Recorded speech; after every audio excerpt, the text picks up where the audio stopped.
Hey guys, welcome to another edition of F1 Podcast. As always, you're joined by Pep and Max. Max, we've had the Monaco Grand Prix last weekend, and how fucking happy are we?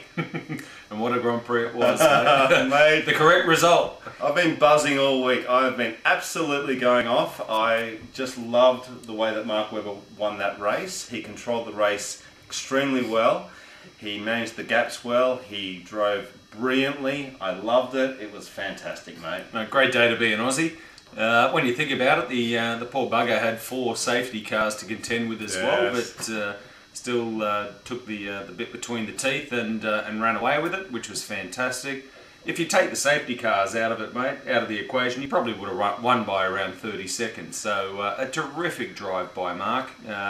He was the strongest all weekend, when you think about it. He was, yeah, and every one of those safety cars, I was absolutely just on the edge of my seat, mate. You know, he'd pull out a 15-second gap, and then it would go down to nothing, and then another 10-second gap go down to nothing. And yeah, as you said, mate, there were 4 of them, and I was just so much enjoying the race. It was an awesome Grand Prix. As we all know, there's really no overtaking at Monte Carlo. But it was still a very exciting race, mate. I really enjoyed it. It was. You're 100% correct. I was extremely impressed with 2 drivers other than Mark on the day, mate. And one of them is Fernando Alonso, and the other one was Robert Kubica. I thought Alonso did fantastically well to start from the pit and finish 6th. A terrific drive. Yeah, Alonso was really scything his way through the field, and it was great to see him. You know, not only overtaking people, but also getting a little bit impatient and sort of, you know... Bit of these ones? Yeah, gesticulating... Spanish blood! Exactly, to the other drivers. And yeah, I expected Alonso to really go through the field, and he did. And it was great to see it, mate. It was great to see Alonso do well. So we had Webber, obviously, winning the race, and Red Bull 1-2 with Vettel in P2, and then Kubica again in the Renault, doing extremely well, getting on the podium. So it was good for those guys as well, mate. Fantastic job from Robert and from the boys and girls at Renault. I thought it was terrific once again to see them up there or thereabouts, and it's boding well for Renault this year, the factory team that is, which is terrific. Just as a side note, I'm also pleased that Karen Chandok didn't have his head knocked off by Jarno Trulli. Oh yeah, that was safety car number 4. That was ultimately a bit of a scary moment. Yeah, I don't know what Jarno was thinking of trying to make that move up the inside, but either way, these things happen in Formula One, and it was weird to see Karen sort of instinctively, as you would, mate, put your hands up, and Barrichello's retirement as well. That was safety car number 3 with that manhole situation, and he crashed at the top of the hill there near Casino Square. Mate, horrible day for Williams. It was Absolutely horrible day for Williams with Nico Hülkenberg. I don't even know what he was doing on that side of the track through the tunnel, completely on the dirty side. Yeah, and you're basically a passenger when you do that. And as he said, when Rubens, his left rear collapsed underneath him from that manhole cover, and it was a pretty violent show. Well, mate, there's been a little bit of controversy about Rubens, and he's come under a little bit of flack because he chucked his steering wheel out, and someone ran over it. I think it was one of the Force Indias. But anyway, the steering wheel went onto the racing line, and Rubens had to explain away a little bit what happened. And you know, I understand what Rubens was saying. You know, he was at the top of the hill, and you know, he had to get out of the car very quickly. But you know, do you really need to throw it onto the racing line, Max? I mean, it's $60,000 worth of steering wheel. If you're going to chuck it left or chuck it right, you know, you've got racing line over here or non-racing line. You know, maybe at the time, you know, he just wanted to get out of the car, but he has copped some flack about it, and I think rightly so. You know, that wasn't the smartest thing to do, Max. Not really. When the cars were accelerating up the hill, not really a good thing to chuck your steering wheel out, mate. Yeah.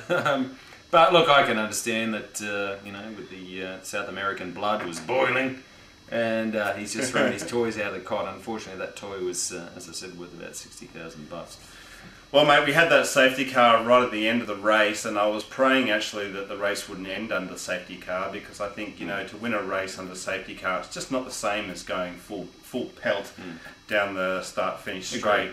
And of course, the safety car pulled in just at the last lap, you know, or at the end there. Sure did. And you know, I thought maybe that was going to be it, but it wasn't. The safety car pulled in, the lights were green, and Schumacher made a move on Alonso coming into the very last turn, and Alonso was all over the place. He got a little bit sideways coming out of Rascasse, and Schumacher ducked in and did that. And oh my God, there's been some controversy about that. About what happened there. Yeah. Alonso was being all cool about it and saying, "Oh, you know, I expected it, and there's no way he could have overtaken me." Yeah, that was total bullshit. Bullshit. He was defending not only against Michael but also against Nico Rosberg, and I just thought that was a really crap regulation, that 40.13 or whatever it is. When the lights go green, it's racing. And I just found that to be, you know, totally wrong, mate. And a lot of people say, well, Schumacher should have known.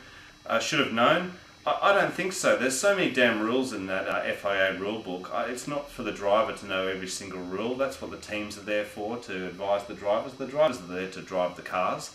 And Schumacher was obviously not told by Mercedes that he couldn't overtake. And I don't think that there's anything untoward with Michael doing that at all. As it turns out, he broke the rules and he was penalised, harshly, I might add, harshly penalised, Max. Tifosi here. But, you know, I thought that, you know, that Michael went for it, and as it turns out, he wasn't supposed to, but, you know, what do you guys think? What do you think, Max? He went for it, no doubt about that, and I don't think Mercedes had any idea whatsoever that he was going to go for it, and he did. Because it was a split-second thing. When you think about it, the cars were following the safety car so closely, and once the safety car passes that white line, regulations say it's on. Yeah, exactly. There's no start-finish line and it passed the white line. Yeah. And Michael saw an opportunity, and he went for it. And people were pretty unhappy with that. So as a result of that, they're rewriting the rules again. Yes. That's all going to be changed now. Yeah. Of course, he exploited a rule, and people had the shits with him for doing so. And as we now know, he got a 20-second penalty and ended up finishing the race 12th. As far as history is concerned. But I think Michael, as I believe you would all agree with me, is the ultimate opportunist, and he saw an opportunity here, and he went for it. But yeah, and what he also saw, Max, was a green light. He didn't see a yellow flag or a flashing yellow light. He saw a green light, and I'll tell you what, if I was sitting in a racing car and there was a green light and there was 200 metres to go before the end of the Grand Prix, and the guy in front of me was getting a little bit wobbly, I'd be going for it as well. So I don't blame Schumacher at all. And, you know, Max, do you think it had anything to do with the fact that Damon Hill was part of the part of that process? No, it didn't. Really? No, it didn't. That's bullshit. Oh, that's... Yeah, no, that's...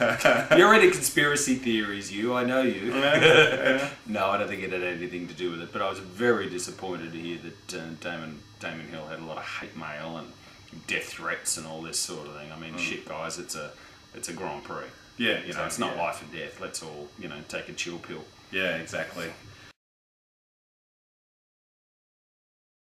And we'll see you soon for the next video. All right, guys, take care. See ya.